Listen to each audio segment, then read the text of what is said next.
So అలాంటివన్నీ సరే బోల్డ్ అయి ఉంటాయి. ఇది ఒకటే అది అన్ని సినిమాలు తర్వాత చేసినప్పుడు. నేను తిరుపతిలో ఒకరోజు షూటింగ్ చేస్తుంటే కూడా నేను మోడర్న్ డ్రెస్ వేసుకున్నాను అని ఒక హీరోయిన్ ఆ క్యారెక్టర్కి నేను సారీ కట్టుకోను, నేను కూడా అలాంటి లేదమ్మా నీ క్యారెక్టర్కి ఇదే కట్టుకోవాలి, తన క్యారెక్టర్ కదంటే కూడా అప్పుడు కూడా చాలా కాంట్రవర్షియల్.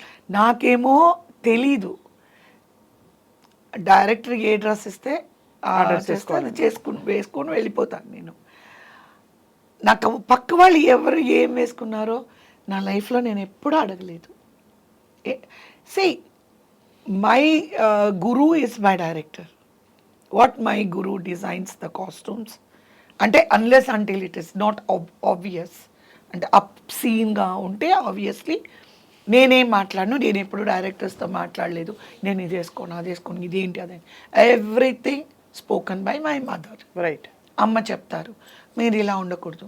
ఈ సినిమా ప్రొడ్యూసర్ వచ్చినప్పుడే నేను ఇది ఇది ఇది ఇలా ఉండకూడదు, ఇదన్నిటికీ ఓకే అంటే మేము చేస్తాం, లేదంటే మేము చెయ్యం. రేప్ సీన్స్ ఉన్న సజెస్టివ్ షార్ట్స్ ఉండాలి, not in a vulgar way.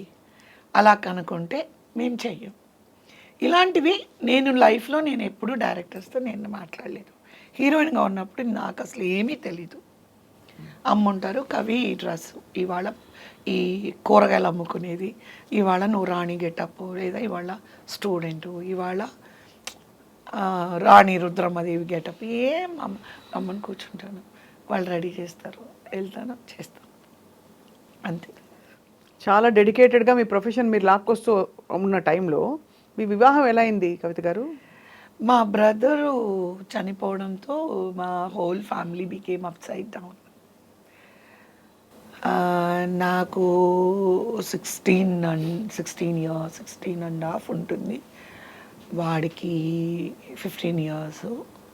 Train యాక్సిడెంట్లో చనిపోతే ఇమ్మీడియట్లీ మా మదరు యాక్టింగ్ మానేయమని చెప్పారు. మానేయమని చెప్పారు. ఎందుకు యాక్టింగ్కి దానికి ఏంటి?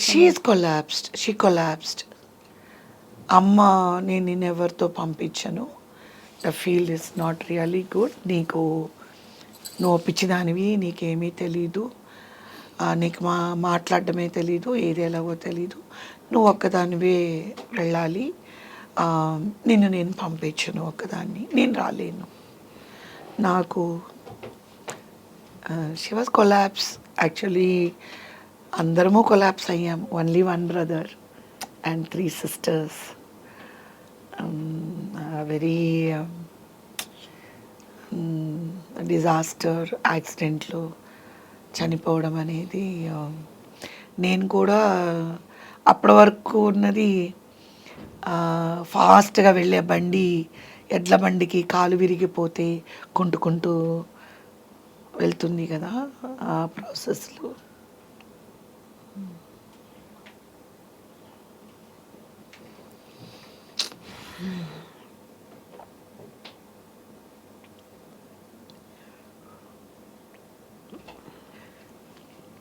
అండ్ మా బ్రదరు నేను చాలా క్లోజ్.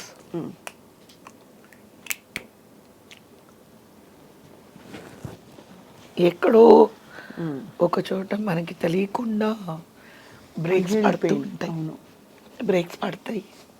That is life. చాలా విషయాలు చెప్తే మీరు షాక్ అవుతారు. సో మా బ్రదరు ఇలాగైన తర్వాతే మా మదరు వద్దు ఆపేసి ఊరు వెళ్ళిపోదాము, విలేజ్ వెళ్ళిపోదాము, వెళ్ళిపోయి నీకు పెళ్ళి అక్కకు పెళ్ళి అయిపోయింది కదా, నీకు పెళ్ళి చేసేస్తాను, నా వల్ల కాదు. మెయిన్గా ఏంటంటే నేను మా బ్రదర్ చాలా క్లోజ్. లైఫ్లో ఇష్టమైన వాళ్ళు ఎప్పుడు వెళ్ళిపోతారు.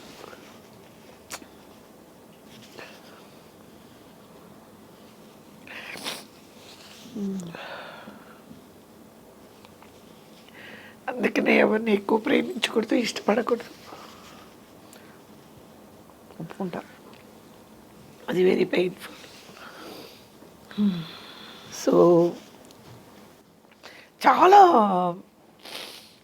తమ్ముడు ఇది ఇష్యూ తర్వాతే బట్ మూవీస్ ఏమో కుప్పల్లాగా పడిపోతున్నాయి నాకు, కుప్పలు. అంటే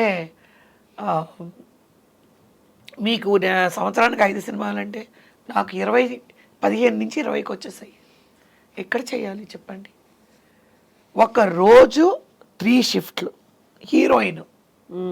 కష్టం కదా. ఏవిఎం స్టూడియోలో నేను ఉన్నానంటే ఫస్ట్ ఫ్లోర్ తమిళ్ అవుతుంది, 7th ఫ్లోర్లో తెలుగు అవుతుంది, మళ్ళీ ఇంకో ఫ్లోర్లో ఇంకోటి. అదే స్టూడియోలో నా కోసం డబ్బింగ్లు. కొంచెం ఇంకొక ఆర్టిస్ట్ క్లోజప్ తీస్తున్నారంటే కొంచెం ఒక సీన్ చెప్పండి. Dubbing dubbing. ఆ కారు తిరుగుతూనే ఉంటుంది ఆ 3 ఫ్లోర్లకి. ఇంకా చూడాలి మీరు.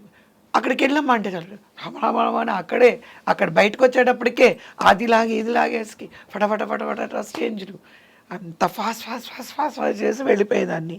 సో అలాగా 22 అవర్స్ ఇన్ అ డే. 2కు పడుకుంటే 4కి లేచేదాన్ని. సో అమ్మ ఇలాగా కష్టపడకి ఇంకా అప్పుడు అరేంజ్ మ్యారేజా? అంటే ఈ ఇది తర్వాత మేమందరం మా తమ్ముడు ఫ్రెండ్స్ ఒక టీమ్, ఫ్రెండ్స్ ఫ్యామిలీ అండ్ మేమందరం కలిసి సింగపూర్ వెళ్ళామన్నమాట. వెళ్తే there my brother's friend family is close to my husband. So అలాగా ఆయన ఇంటికి వెళ్ళడమో లేకపోతే ఆయన ఆఫీస్కి ఇట్లా ఒకసారి డిన్నర్కో దేనికో వెళ్ళినప్పుడు మరి ఆయన ఇష్టపడ్డారేమో నాకు తెలీదు. నాకు ఈ లవ్లు గివ్వులని నాకు తెలీదు. నాకు అది ఐ లవ్ యూ చెప్పడం కూడా చేత కాదు. నేను ఆ లవ్ యూ చెప్పింది ఒకటే మా ఆయనకి పెళ్ళైంది. అంటే I don't believe in that. నాకు ఎవరినో చూసి ప్రేమించేయాలి, ఆ ప్రేమ అని ఎప్పుడు ఫోకస్ ఎలా ఉండేది అని అంటే, నాకు అమ్మకి నాన్నగారికి ఒక ఇల్లు కొనాలి, తమ్ముడికి ఒక ఇల్లు కొనాలి, అక్కకు ఒక ఇల్లు కొనాలి, చెల్లికి ఒక ఇల్లు కొనాలి, అందరికీ బోల్డ్ డబ్బు సంపాదించి అందరూ కంఫర్టబుల్గా ఉండాలి ఎప్పుడు నా మైండ్ అలాగే. నా సినిమాలన్నీ 100 days ఆడాలి, నా ప్రొడ్యూసర్కి బోల్డ్ డబ్బులు రావాలి. ఎప్పుడూ నాకు ఏమంటారు, ఎంతోమంది లవ్ లెటర్స్ ఇచ్చారు నాకు షూటింగ్ టైంలోని. ఎంతోమంది ఐ లవ్ యూ చెప్పారు, ఎంతోమంది రెడ్ రోజెస్ తెచ్చి ఇచ్చారు, ఎంతోమంది లైక్ ఇంకా మా మదర్ దగ్గరకు కూడా వచ్చి మా అమ్మాయిని పెళ్లి చేసుకుంటానని ఎంతోమంది ఆర్టిస్ట్, సీనియర్ ఆర్టిస్ట్ సన్స్ వచ్చి, సీనియర్ డైరెక్టర్ సన్స్ కూడా వచ్చి. ఎవరన్నా పేరు చెప్పచ్చు కదా? వద్దండి, మా బుద్ధి పొన్నించుకోవడం కాదు కానీ ఇప్పుడు అడిగా. యాక్చువల్లీ నేను గీత దాటాలని మీ చేసి చెప్పించాలని కాదు, కానీ ఇప్పుడు మీరున్న స్టేజ్కి అవన్నీ స్వీట్ మెమరీస్ కిందే లెక్క. అంటే అప్పుడు నాకు తెలీదు. నాకు మీరు లవ్ లెటర్ ఇచ్చారంటే తీసి అమ్మకే ఇచ్చేదాన్ని తీసుకెళ్ళి, అమ్మ అదో అక్కడ ఎర్ర చొక్కా వేసుకున్నారే ఆయన లవ్ లెటర్ ఏదో ఇచ్చారు చదువు అనేదాన్ని అని నా పాటికి నేను వెళ్ళిపోయేదాన్ని. వాళ్ళు ఇలా ఇలా కొట్టుకునేవాళ్ళు. అమ్మ ఇంక ఈ మహాతల్లి దగ్గర మనం ఏం మాట్లాడకూడదు అని మా అమ్మ 2-3 కొట్టారు కూడా. కానీ మీ కో యాక్టర్స్ ఎవరు ఇష్టపడలేదు మిమ్మల్ని? కో ఆర్టిస్టులు నేనా? వాళ్ళు మిమ్మల్ని ఇష్టపడ్డాం ఆలోచిస్తానండి మీరు చెప్పిన తర్వాత. కో ఆర్టిస్టులు నన్ను పెళ్లి చేసుకుంటానని అందరికీ నేను ఇష్టం. పెళ్ళి I love you, I like you అటువంటిది ఎప్పుడు నాకు చెప్పలేదు. మేబీ ఏమంటారు, నన్ను చూసేసి వెంటనే మా అమ్మని గుర్తొచ్చేసి వద్దంటారు అనుకుంటారేమో. అది అర్థమైంది. అది కాదండి, మీకు లవ్ లెటర్ ఇవ్వాలి అని నేను అనుకున్నప్పుడు బాబోయ్ పులి, రమణమ్మ, సింహం బాబోయ్ అనుకోని ఇవ్వలేదో ఏమో, మరి ఉండొచ్చు కదా. ఇచ్చిన వాళ్ళకి అమ్మ సెట్లో ఇప్పుడంటే ఇండస్ట్రీ డైల్యూటెడ్. అప్పుడు తెలుగు, తమిళ, కన్నడ, మలయాళం ఉండేది అన్నీ కోడంబాకము, వడపల్లిని. సో యూనో ఇట్ ఈస్ లైక్ ఒక జాయింట్ ఫ్యామిలీ లాగే అది. కరెక్ట్, అవును. సో కాబట్టి ఆ ఇష్యూ రాలేదు.